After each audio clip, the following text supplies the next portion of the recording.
¿Cuánto tiempo vas a hablar?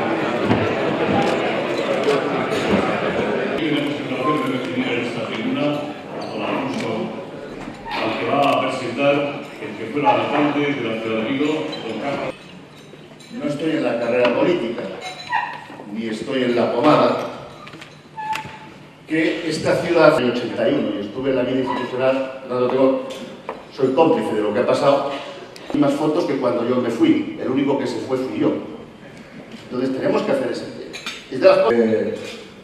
Guardaespaldas, le doy las gracias a la alcaldesa Corina Corro por llegar. La Ley de Área Metropolitana de Vigo es una ley básica, es un marco normativo. No es nada más, pero tampoco es nada menos. Es un marco sólido, que permite apoyarse en él para hacer muchísimas cosas. No es dirigista, no dice lo que hay que hacer en todo caso, dice lo que se puede hacer, si se quiere y si hay voluntad. Dice lo que se podrá edificar si todos los ciudadanos y todos los agentes económicos y sociales de los 14 ayuntamientos desean construirlo. Es un poco para que se entienda la idea lo que supuso la Constitución en su momento para el desarrollo de todo lo que vino después.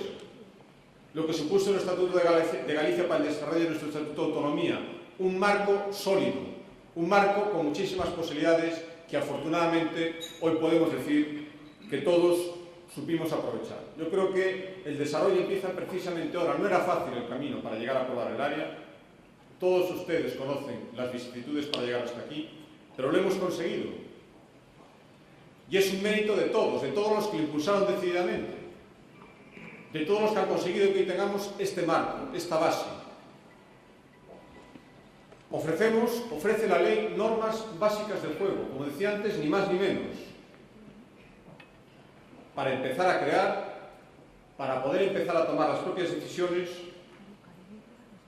y para basarse en el consenso y en la voluntad conjunta que impregnaron todos los pasos anteriores.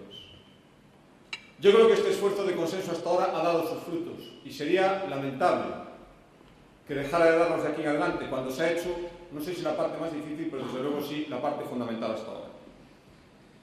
Desde luego hemos querido en el proceso de elaboración de la ley que este proceso de consenso, este proceso de voluntariedad, este proceso de convencimiento lo impregnase todo.